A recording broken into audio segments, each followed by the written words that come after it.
ওয়ালাইকুম বন্ধুরা, দেখেন আমরা আজকে কোথায় আসছি। আমরা কিন্তু আসছি সৌদিদের ঐতিহ্য একদম যে পুরানো বাড়িঘর, এই যে দেখেন। তো আমরা কিন্তু আসলে ভিতরে যাইতেছি না, শুধু আপনাদেরকে ভিতরে দেখে এই যে দেখেন, এগুলা আগে ছিল সৌদিদের বসত বাড়ি, হয়তো বা এখন আসলে এই জায়গা থেকে ওনারা অন্য জায়গায় মুভ করছে।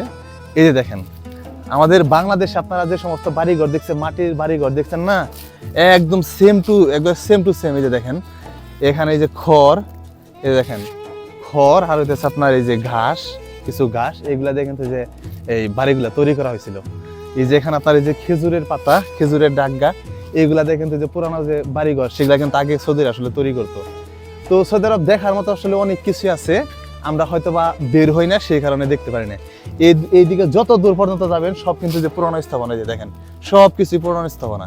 কিন্তু আজকে কিন্তু যে দেখেন আমরা কিন্তু আসছি মাশাআল্লাহ, যে দেখেন ভিতরে, আর ওইদিকে ভিতরে কিন্তু আপনার হয়েছে ওইদিকে ভিতরে সৌদিদের ইস্তারা, যেখানে আসলে সৌদিরা এসে আপনার আড্ডা দেয়, ওনাদের হেরামখানা বলতে পারেন।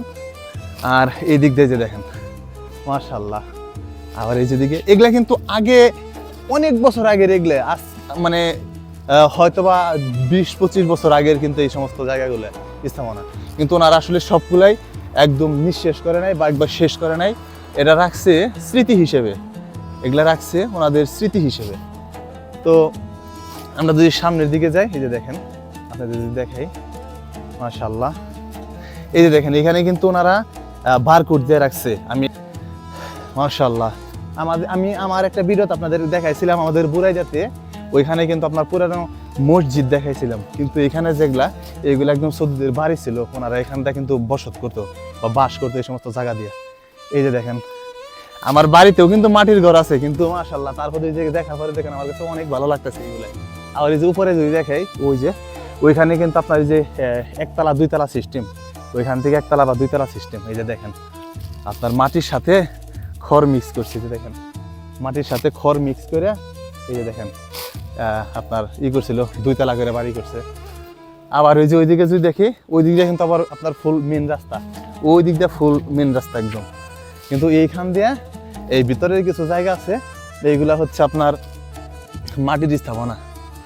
আপনারা কে কে দেখছেন এখান দিয়ে, এটা হচ্ছে আপনার রিয়াজুল খুবরা, বুরাইদের থেকে প্রায় 30-40 কিলোমিটার দূরে আর কি।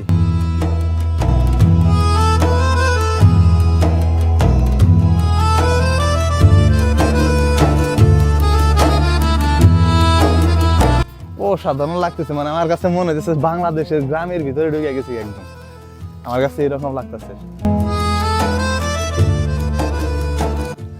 এগুলা কিন্তু জানালা, ওই যে দেখেন ও এইটা হইতেছে আপনার মানে মেন ডোর, আর এগুলো হচ্ছে জানালা। এই যেটা যেহেতু একটু বড়, নিচের দিক দিয়ে আপনার কিছু ফাউন্ডেশন দেওয়া আছে, এই জন্য বোঝা যাইতেছে না। আর ওনারা যে দেখেন দরজা কিভাবে বানাইতো, এই যে দেখেন এখানে লোহা ব্যবহার করতো, আর উপর দিয়ে কিন্তু মাটি, আর এই যেগুলা কিন্তু কাঠ। এই যে দেখেন এগুলা কিন্তু খুবই শক্তিশালী কাঠ, এগুলা বাংলাদেশে আমরা বলি না যে গুনে ধরে, এগুলা কিন্তু গুনে ধরে না।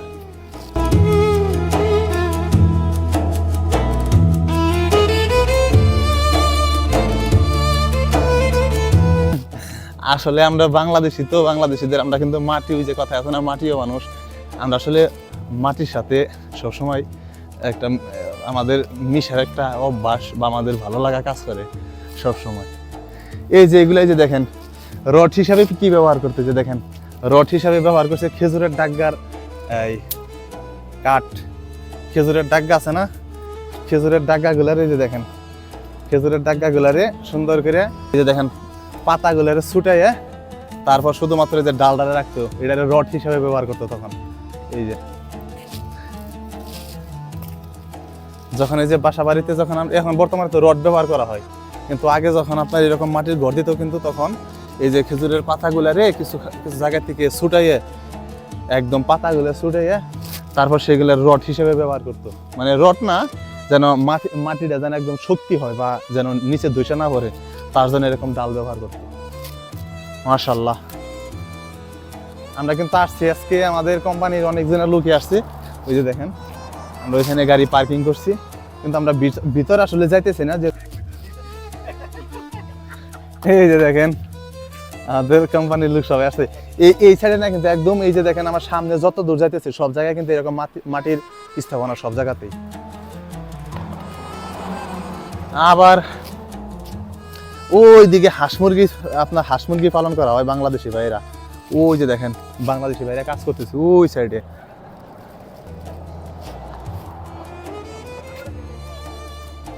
মাশাআল্লাহ। যদি ঈদের মধ্যে মন খারাপ ছিল, এই জায়গাতে এসে একটু হলেও হালকা হয়েছে। মাশাআল্লাহ ভাই।